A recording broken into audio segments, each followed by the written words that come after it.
Em nosso trabalho, nós analisamos o livro didático Linguagem, Criação e Interação, do 9º ano. Esse livro está dividido em 10 capítulos e cada capítulo está dividido em sessões. O primeiro capítulo tem como tema, título central, O Mundo, Muitas Línguas. E o capítulo 2 tem como título central, O Conto. No capítulo 1, então, é apresentado na primeira sessão o momento do texto. O momento do texto apresenta, então, o artigo informativo. Esse artigo informativo ele está veiculado na revista Ciência Hoje, que foi publicado em 1996, no mês de julho. O título desse artigo informativo é um trabalho para detetive.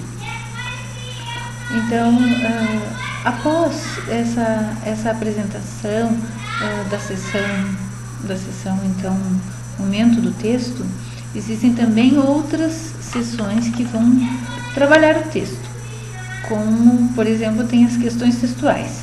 Mas o nosso foco da nossa análise, da nossa pesquisa, é a análise da seção produção textual. Nesse caso, a orientação está para a produção de um artigo informativo, visando, mostrando mais especificamente as etapas para a produção de um artigo informativo. E uma das etapas mais enfatizadas é a etapa da pesquisa, como um elemento fundamental para a produção de um artigo informativo.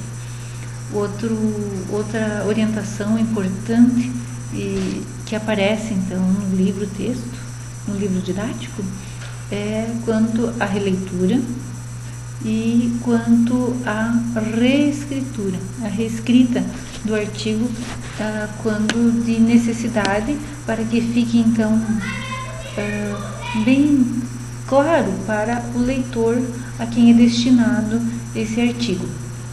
Uma proposta também muito interessante desse livro é a questão da socialização da produção escrita, onde ele orienta para que seja produzida uma revista, que seja construída uma capa, um título para essa capa, onde sejam veiculados todos os artigos informativos produzidos então para o 9º ano, produzidos então pela turma nessa ocasião.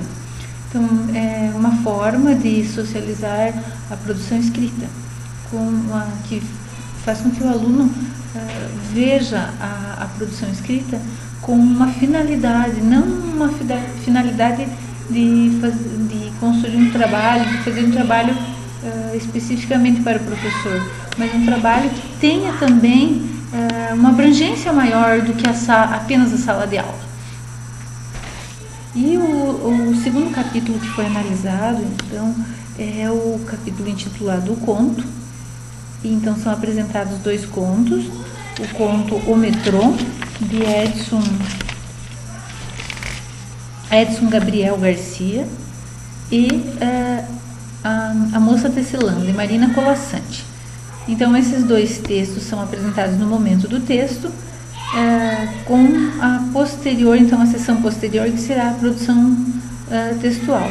Nessa sessão, então, se solicita então que se analisem as etapas da produção de um conto, verificando, observando para a questão do texto ser um texto de cunho real ou fantástico. Então, aparece no livro as orientações adequadas para a produção de um conto e também orienta para uma posterior releitura com atenção e também para a reescrita, orientando para que o aluno seja crítico do seu próprio trabalho. Então, nós consideramos esse livro didático um livro adequado que apresenta competência com relação ao trabalho de educação, de